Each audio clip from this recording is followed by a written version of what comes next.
누가복음 5장 1절부터 11절 말씀을 네 번째로 다시 한번復기하겠습니다. 누가복음 5장 1절로 11절입니다.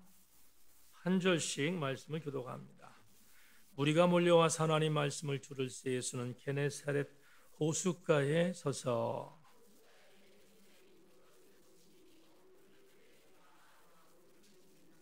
예수께서 한 배에 오르시니 그 배는 시몬의 배라. 육지에서 조금 떼기를 청하시고 앉으사 배에서 무리를 가르치시더니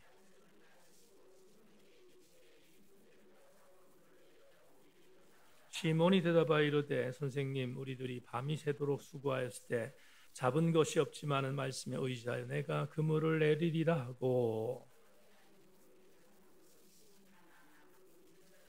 이에 다른 배에 있는 동무들에게 손짓하여 와서 도와달라 하니 그들이 와서 두 배의 채움에 잠기게 되었더라.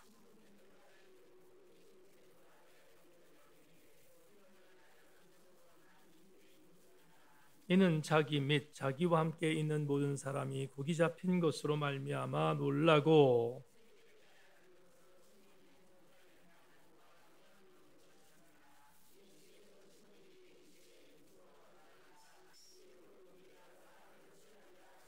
같이 합니다. 그들이 배들을 육지에 대고 모든 것을 버려두고 예수를 따르니라.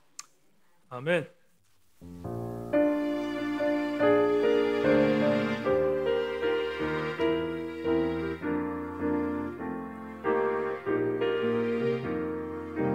나는 연약하오나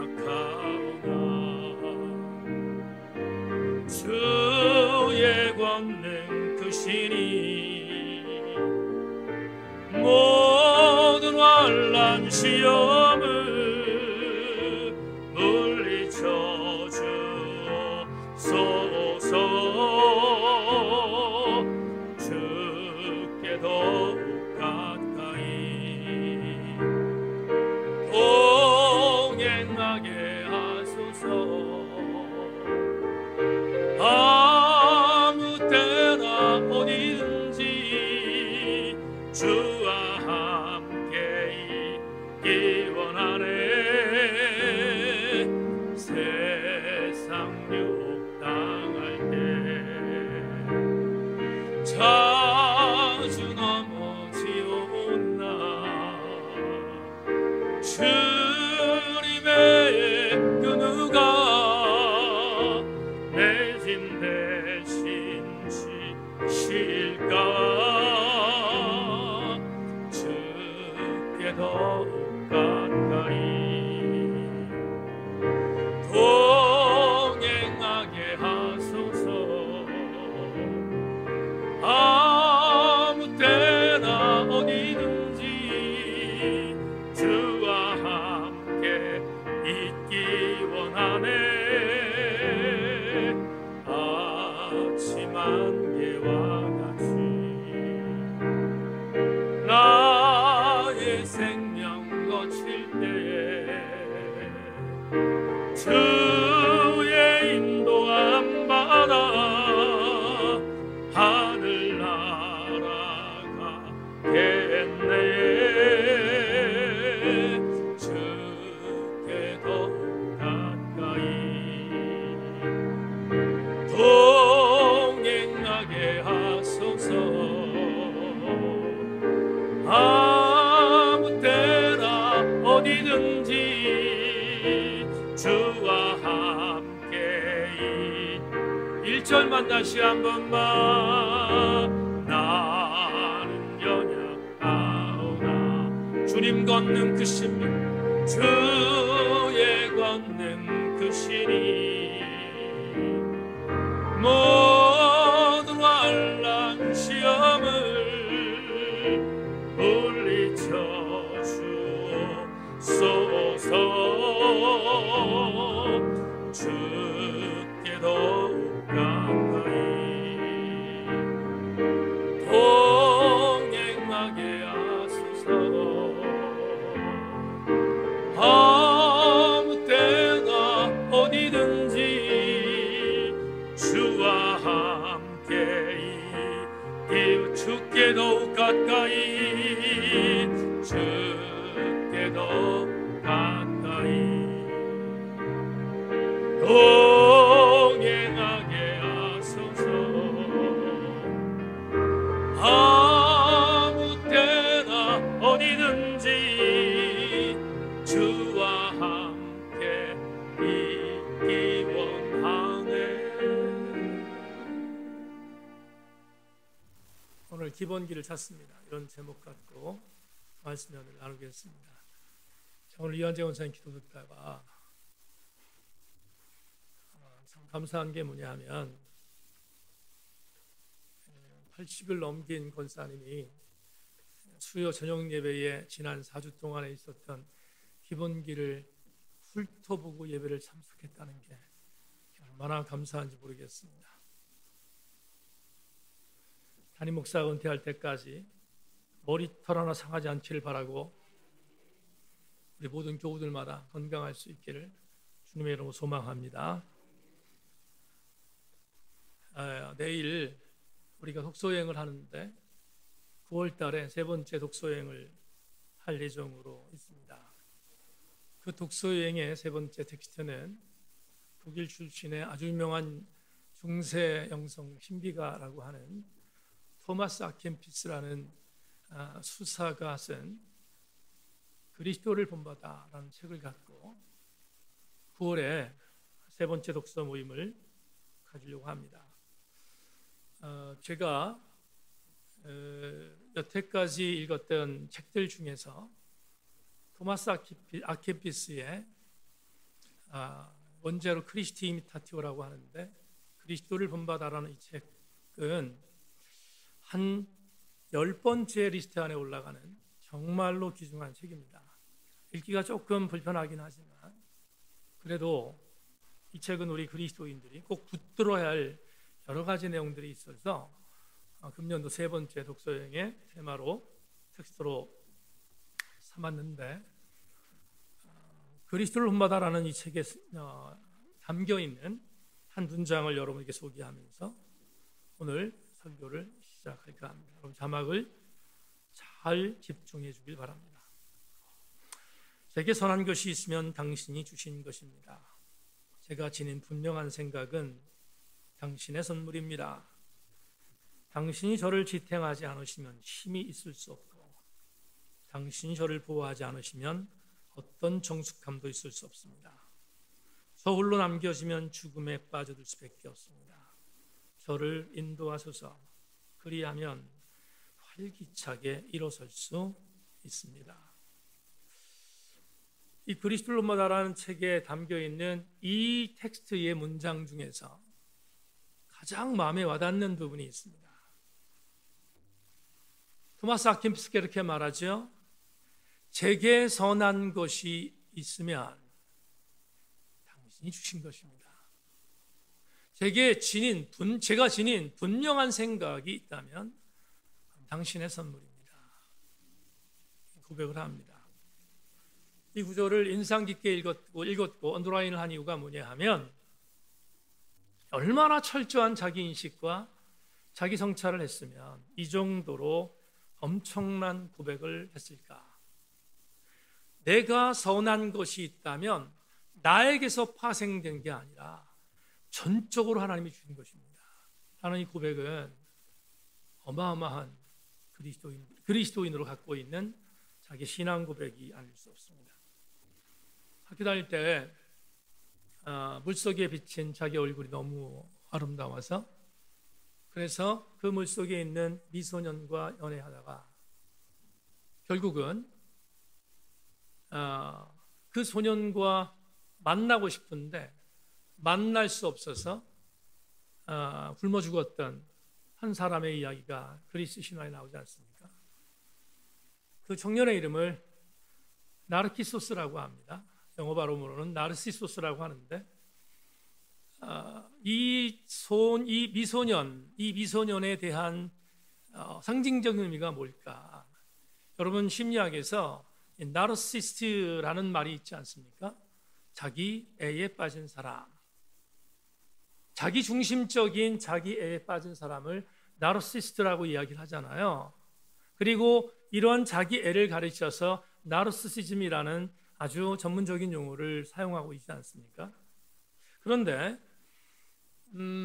우리 예수 믿는 사람들은 이런 나르시시즘의 정반대에 있는 사람들인 것을 우리는 절대로 놓쳐서는 안 된다 하는 생각을 하게 됩니다. 무슨 말인가 하면 적어도 우리가 예수 그리스도를 믿는 백성이라고 한다면 나르시시즘이라고 하는 자기 도착애에 빠져 있는 것과는 정반대로 우리는 이러한 신앙적 바탕을 가져야 한다라는 겁니다. 그게 오늘 미리 드리는 레마인데요. 적어도 그리스도인이라면 그리스도인은 신앙의 기본기가 있어야 합니다. 그 기본기가 네 번째의 내용인데 바로 분명한 나를 성찰하는 자기 성찰이다 하는 겁니다. 성도가 가져야 할 아주 중요한 신앙의 기본기는 분명하고도 냉철한 자기 성찰이라는 기본기임을 우리는 오늘 연구하게 될 것입니다.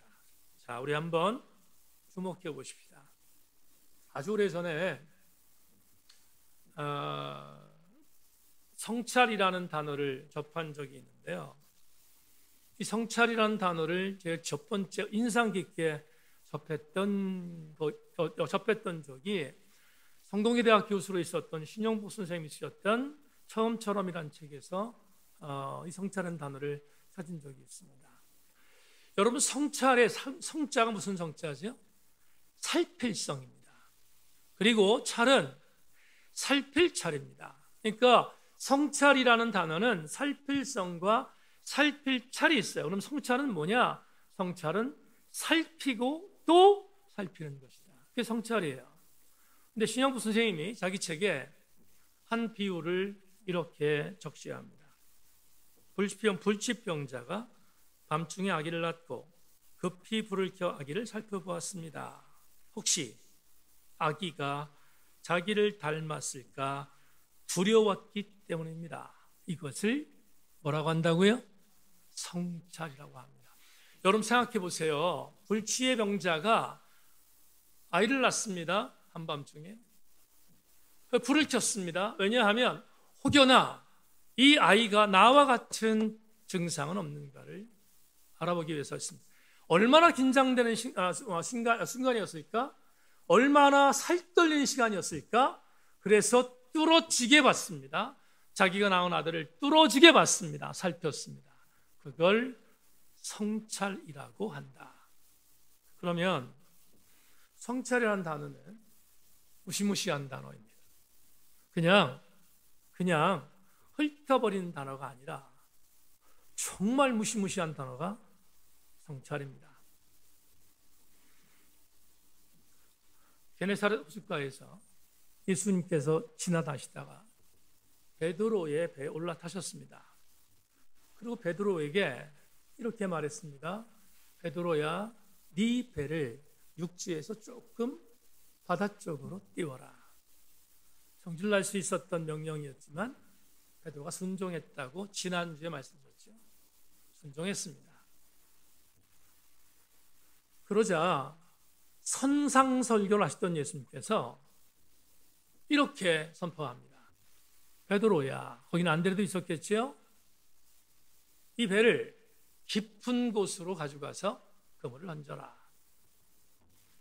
말도 안 되는 명령입니다. 다시 강조하지만 전직 목수가 전직 어부에게 이게 번데기에 주름 담는 것도 아니고 말도 안 되는 명령을 내렸습니다.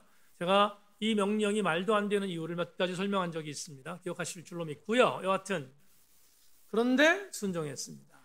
말도 안 되는 명령인데 순종했습니다. 이유가 뭐냐 하면 말씀에 의지해 보겠다는 것이었죠. 말씀에 의지해서 내가 그물을 내려보겠다라고 말하는 것입니다.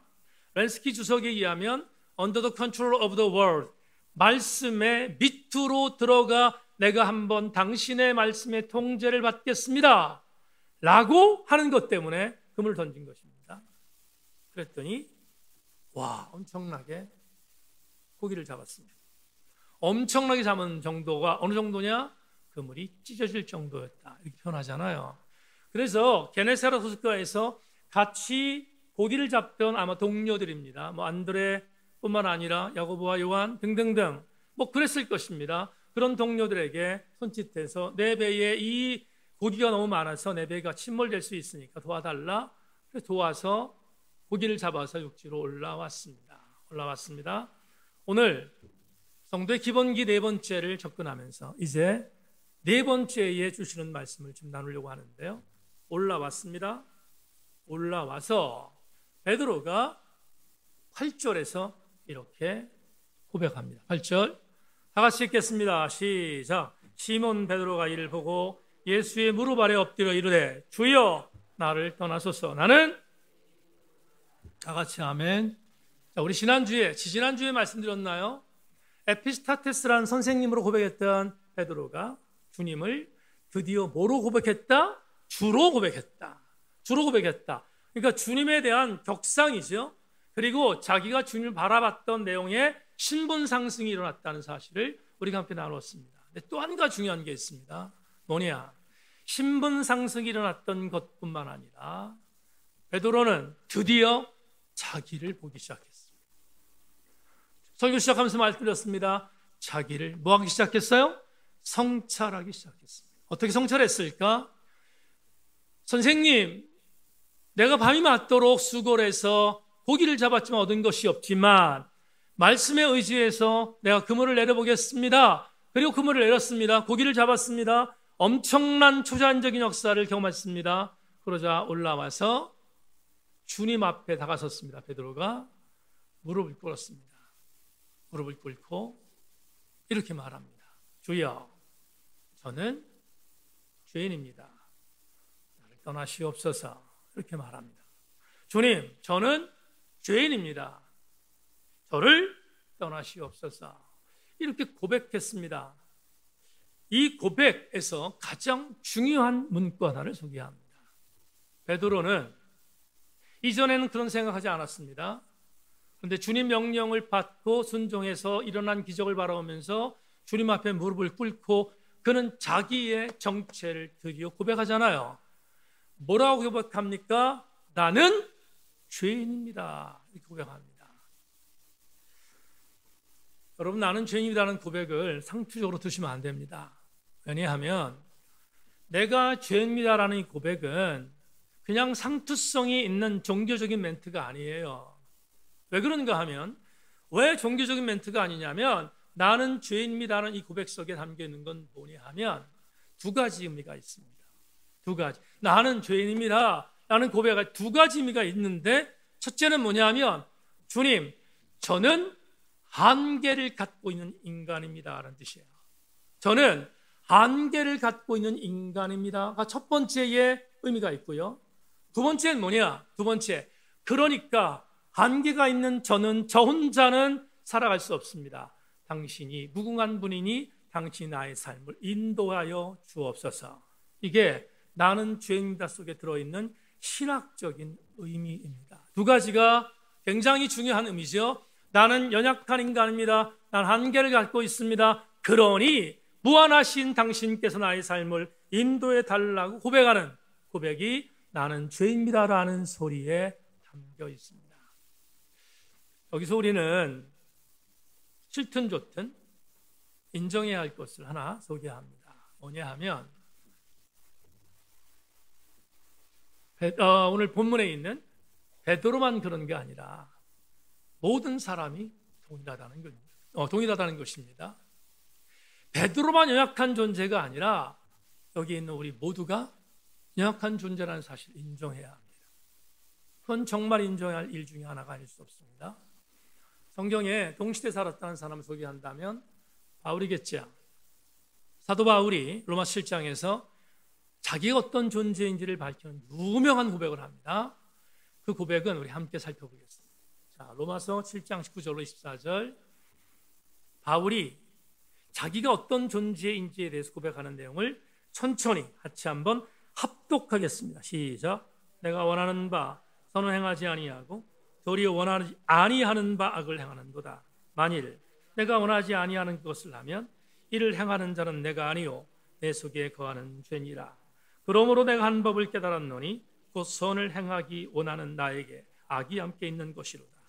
내 속사람으로는 하나님 법을 즐거워하되 내 지체 속에서 한 다른 법이 내 마음의 법과 싸워 내 지체 속에 있는 주의 법으로 나를 사로잡는 것을 보는도다. 오호라, 나는 곤고한 사람이로다. 이 사망의 몸에서 누가 나를 건져내랴. 바울의 고백이잖아요. 근데 이 바울의 고백을 우리가 묵상하다 보면 이 고백은 바울의 고백이 아닙니다. 이 고백은 바로 내 고백입니다. 이강동 목사의 고백이고 여러분의 고백입니다. 내 마음속에 두 법이 싸우고 있습니다. 악을 행하는 법, 선을 행하는 법, 두 가지가 치열하게 싸우고 있습니다. 내가 원하는 바 선은 행하지 않고 악을 행하는 그 마음이 내 안에서 치열하게 따리를 틀고 있습니다. 그래서 쓰러집니다. 넘어집니다. 바울이 오죽하면, 이게 참 우리한테 상대적으로 굉장한 큰 자괴감이 있는데 바울이 오죽하면 이렇게 말하겠습니까? 나는 곤고한 사람이다. 이 사망의 법에서 누가 나를 건져낼 수 있겠느냐, 이렇게 고백하는 걸 보면 할 말이 없습니다. 정말 할 말이 없습니다. 근데 한술 더 뜹니다. 어떻게 더 뜨는가? 이 사망의 몸에서 누가 나를 건져낼 것입니까? 나는 곤고한 사람이다라고 말했던 사도 바울이 한술 더 떠요. 자기의 양아들 디모데에게 편지하는 글 속에 이렇게 고백하잖아요. 디모데전서 1장 15절에서 이렇게 말합니다. 빛보다 모든 사람이 받을 만한 이 말이여, 그리스도 예수께서 죄인을 구원하시려고 세상에 임하셨다 하였도다. 죄인 중에 내가 괴수니라. 무시무시한 고백입니다. 여러분, 죄인 중에 내가 괴수라는 바울의 고백을 들으면서 어떤 생각이 듭니까? 아니, 세상에 바울이 죄인 중에 괴수라면 나는 어떻게 되지? 그 생각 안 듭니까? 이 무시무시한 고백을 하고 있잖아요, 지금 사도 바울이. 그런데 역발생의 은혜를 받아요. 어떤 역발생을 받는가? 이 바울의 고백이 대단히 무시무시한 발언이지만 그런데 역발생의 은혜가 있습니다. 아, 그래서 바울이구나. 여러분, 바울이 바울 된 것은 그냥 된 게 아닙니다. 바울이 바울 된 이유는 철저한 자기 성찰 때문이었어요. 뒤로 물러서지 않았습니다. 변명하지 않았어요. 합리화시키지 않아요. 나르시시즘에 빠지지 않았습니다. 철저하게 자기를 냉정하게 봤습니다. 냉정하게 보고 자기를 성찰했더니 사도 바울은 신학교 다닐 때 인기 투표했다고 했습니다. 1등은 부동의 예수님이셨습니다. 2등이 여러분 사도 바울이었어요. 바울이 위대한 사역을 감당할 수 있었던 하나님의 일꾼이 된 이유는 그는 자기를 변명하지 않았어요. 자기를 냉정하게 성찰했다. 자, 여기서 우리는 또 한 번 성경적인 은혜를 좀 나누겠습니다. 마태복음 14장을 보면 베드로가 갈릴리 호수를 걷는 장면이 나옵니다. 아시는 것처럼 물속에서 걸어오시는 예수님을 바라봤던 베드로가 주님께 고백합니다. 주님이면 저를 걸어서 주님에게로 가게 하시옵소서. 그러자 주께서 그래 나다 오라 이렇게 말씀하십니다. 그래서 배 타고 있던 베드로가 갈릴리 호수를 첨벙 뛰어내렸습니다. 놀라운 일은 주님을 바라보고 걷던 베드로는 물 위를 걸었습니다. 그런데 갑자기 바람 소리가 들렸습니다. 바람 소리가 들리자 두려워졌습니다. 내가 지금 뭐 하고 있는 거지? 그리고 그 바람 소리에 두려워지자마자 물속에 빠졌다고 성경은 말합니다. 그래서 베드로가 자기가 물속에 빠지는 그 순간 죽을 것 같으니까 주님께 SOS를 요청합니다. 주님, 죽게 됐습니다. 나를 건져주십시오. 그러자 주님이 건지십니다. 건지셔서 그를 구원하셨습니다. 이 메시지 모르는 성도도 없습니다. 이 구절 전부 다 압니다. 그런데 무신론자는 물론이거니와 교회 안에 있는 무신론적 실천자들이 있어요. 예수 믿는다고 하지만 절대로 예수 믿지 않는 사람들, 어떤 의미로 하면 제가 어떤 주일날 설명했던 것처럼 almost Christian, 거의 그리스도인, 이 정도 되는 사람들은 한편적으로 동의하는 게 있습니다. 어떻게 동의하냐면 에이 그러면 그렇지, 인간이 어떻게 무리를 걸어, 말도 안 돼. 그리고 암묵적으로 동의합니다. 그게 무신론적 가치나 교회 안에 있는 무신론적 사상을 갖고 있는 그걸 누구죠? 요준 박사가 무신론적 실천주의자라는 단어를 썼는데, 무신론적 실천주의자가 교회 안에 많습니다. 근데 그들도 똑같습니다. 그들도 무신론자처럼 하나님이 안 계셔라고 말하진 않지만 암묵적으로 기적이 어디 있어, 이렇게 암묵적으로 동의하는 일들이 많습니다. 그런데 성경을 묵상하면서 이런 생각이 들어요. 여러분, 우리는 베드로에 대하여 어떤 생각을 합니까? 베드로가 빠지게 됩니다. 그러자 급한 나머지 주님 앞에, 주님 제가 죽게 됐습니다. 저를 살려주세요. 건져주십시다. 이렇게 요청하잖아요. 주님이 요청했어요. 근데 어떤 사람 이 부분에 대해서 근원적으로 출발이 잘못됐어 라고 해석한 사람이 있습니다. 그런데 말이에요, 여러분에게 말씀을 증거하는 이강국 목사는 이 메시지가 기록된, 성경이 왜 이 메시지가 기록됐을까? 주께서 베드로에게 왜 의심했는가, 믿음이 없는 자라고 단치셨지만 그 영적인 함의도 있지만 저는 또 다른 스펙트럼 하나를 봐요. 이게 뭐냐 하면 이겁니다. 빠져들어갑니다. 지금 베드로가 빠져들어갑니다. 그런데 이렇게 주님에게 말하잖아요. 주님 나를 좀 살려주세요. 이 구절 속에 너무 중요한 메시지가 있습니다. 베드로는 자신의 연약함을 또 한 번 고백합니다. 제가 또 한 번의 단어를 썼습니다. 왜 썼죠? 오늘 본문과 연관합시다. 여러분, 베드로는 자기가 빠져들어가고 있습니다. 그런데 앞에 주님이 계십니다. 그 주님이 어떤 분이죠? 베드로는 알았습니다. 그 주님은 자기를 첫 번째 미션을 주실 때 깊은 데 가서 그물을 던져라 라고 말씀하셨고 순종했더니 그 엄청난 고기를 잡게 만들었던 주체자가 주님인 것을 베드로는 알고 있잖아요.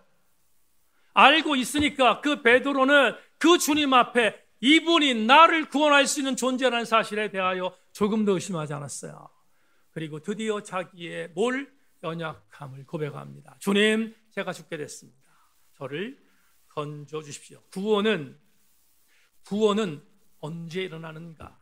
나를 가장 냉철하게 성찰할 때 구원이 시작됩니다. 그러니까 오늘 우리는 정말 중요한 게 뭐냐? 신앙의 기본기가 뭐냐? 잊지 말할 것이 있습니다. 내가 연약한 존재라는 것을 숨기지 말고 내가 연약한 존재라는 것을 주님 앞에 드러낼 때 그때 하나님이 일하신다 하는 것을 우리는 기억해야 합니다.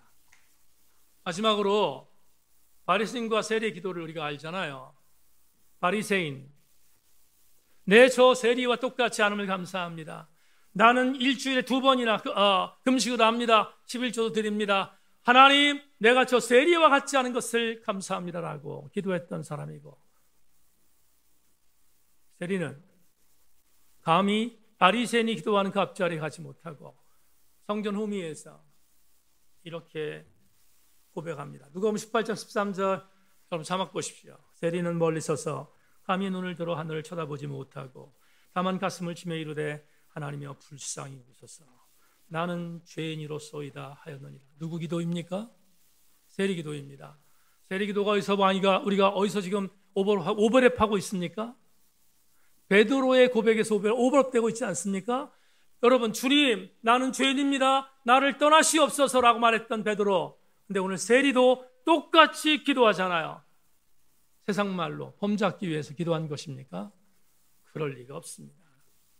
여러분, 세례 기도는 자기가 어떤 존재인지를 냉철하게 성찰한 뒤 자기의 연약성을 주님께 고백한 기도이지 않겠습니까?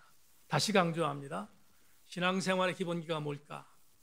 신앙생활의 기본기는 내가 누구인지에 대하여 밝히 고백하는 것부터 신앙생활이 시작된다는 것을 잊지 마시기를 주님의 이름으로 소망합니다. 여러분, 예수를 믿고 나서 10년이 지났습니다. 20년이 지났습니다. 30년이 지났습니다. 교회에서 권찰, 집사, 안수집사, 권사, 장로까지 올라섰습니다. 바라기는 신앙의 연수와 신앙의 직분이 여러분의 연약함을 숨기는 갑각류가 되어서는 안 됩니다. 내 신앙이 자라면 자랄수록 여러분의 갑각류적인 꺼풀은 벗겨야 합니다. 그리고 여러분의 내면 안에 있는 것들의 연약함을 주님께 내놓을 때 주님은 여러분들 더욱더 하나님의 사람으로 쓰실 것을 저는 믿습니다. 그렇기 때문에 우리는 나를 정직하게 바라봐야 합니다. 듣기 싫어도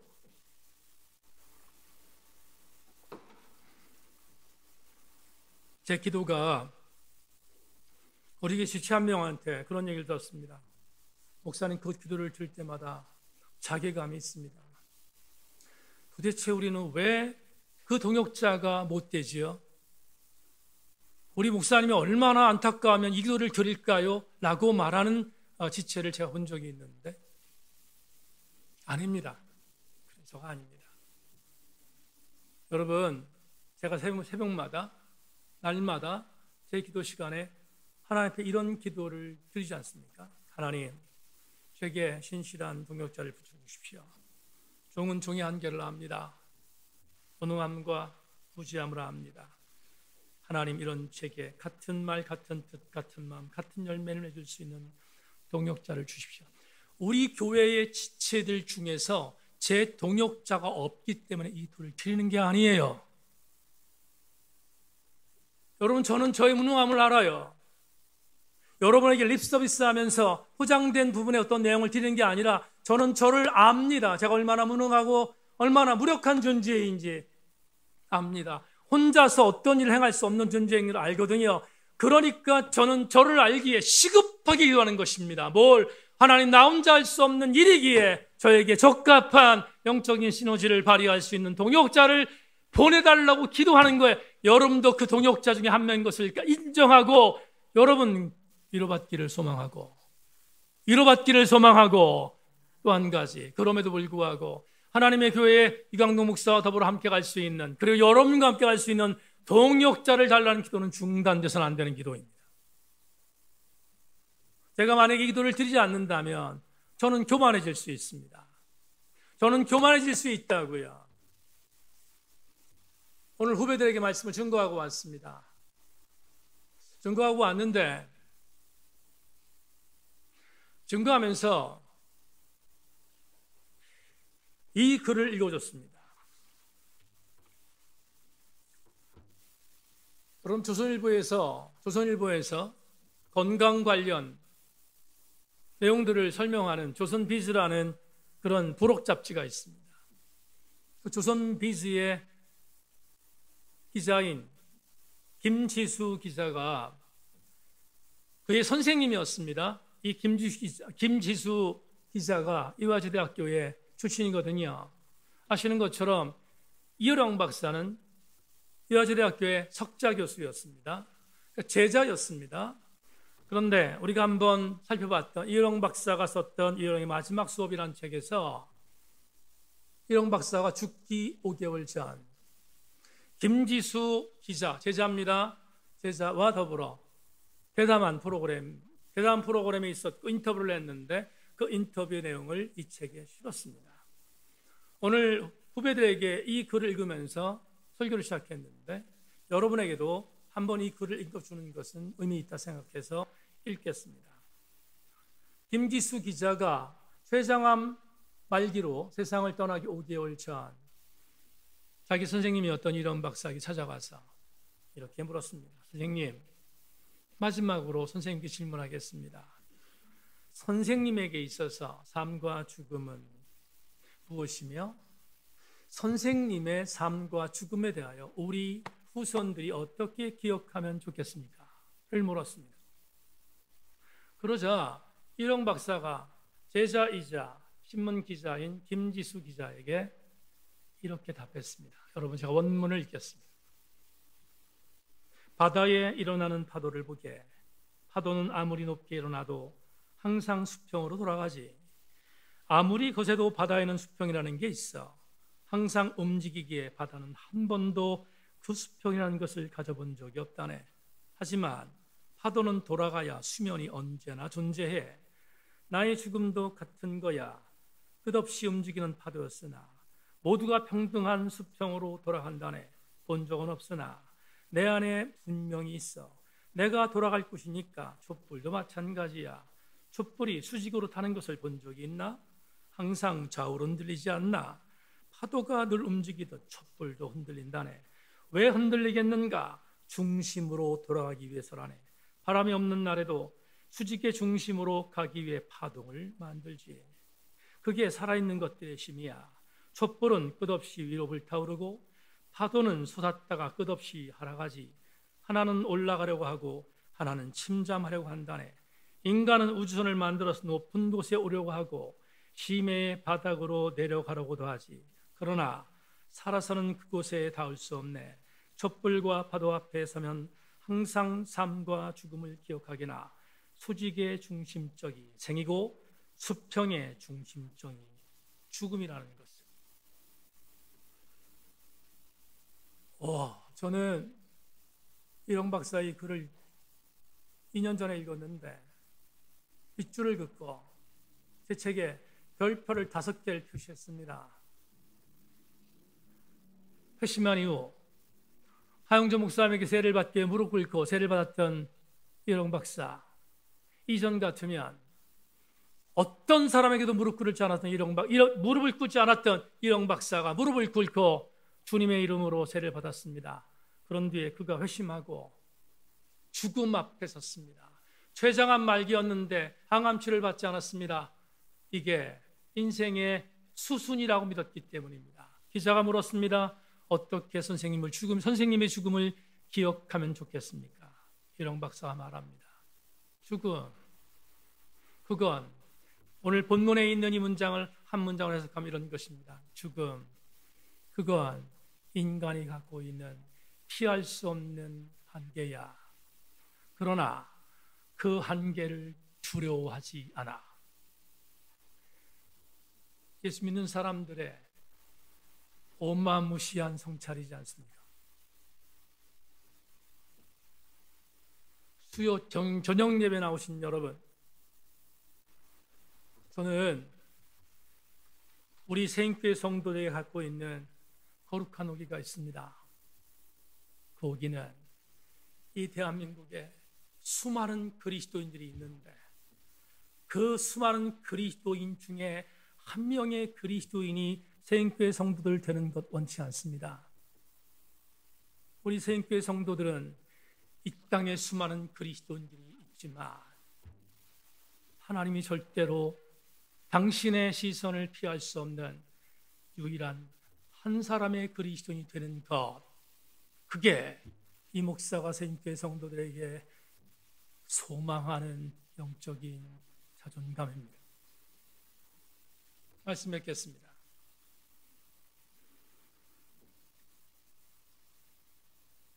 유시민 씨를 아시죠? 유시민 씨가 작년에 문과 남자의 과학 공부라는 책을 썼습니다. 엄청나게 팔렸다는 얘기를 들어서 저도 구입해서 이 책을 읽었습니다. 그는 굉장한 뛰어난 지성인입니다. 그렇지만 철저한 무신론자입니다. 그가 책에 이런 글을 남깁니다. 우리가 구해야 하는 것은 지구가 아니라 우리 자신이다. 호모사피엔스가 없을 때도 지구는 존재했다. 인류가 사라진다고 해도 지구에는 아무런 문제가 없다. 기후위기와 핵폭탄에서 우리 자신을 구하려면 인류 전체가 협력해야 하는데 호모사피엔스가 그 일을 해낼 것이라는 확신할 근거가 없다. 그래도 무언가 하기는 해야 한다. 우리 자신 말고는 누구도 우리를 구원할 수 없으니까. 이 글을 읽다가 부분 동의했습니다. 그렇지. 유시민 씨의 말이 맞는 부분이 있어. 우리가 구해야 하는 것은 지구가 아니라 우리 자신이야 라는 이 말 동의했습니다. 그런데 동의하지만 유시민 씨와 이강도 목사가 같이 걸어갈 수 없는 부분이 있습니다. 유시민 씨는 무신론자입니다. 그가 이렇게 말했습니다. 우리 자신 말고는 누구도 우리를 구할 수 없어. 그렇습니까? 만에 하나 유시민 씨의 말이 정답이라면 저는 목사의 길을 접을 것입니다. 제가 유시민 씨와 같이 갈 수 없는 이유는 이것입니다. 우리 자신 말고는 누구도 우리를 구할 수 없어. 맞습니다. 그러나 구할 수 있습니다. 왜 구할 수 있는가? 내가 나를 구할 수 없는 연약한 존재이기에 그것을 불쌍히 여겨 나에게 오신 예수 그리스도가 계시기 때문입니다. 교우들이여, 명심합시다. 주께서 나를 구원하시는 구원의 감격의 시작은 내가 연약한 존재라는 사실을 인정하며 그 신앙의 기본기를 가질 때만 주님이 나를 구원하는 일하심이 시작된다는 것을 명심하고, 오늘 찬송 나는 연약하지만 주의 권능 크시다는 찬송의 가사가 왜 우리의 신금을 울리는 찬송인지를 여러분 성경을 통해서 살폈으니 오늘 우리가 드리는, 다시 한번 드리는 이 찬양은 우리의 설교의 결단이 되어지는 귀한 찬양 되기를 주님의 이름으로 소망합니다.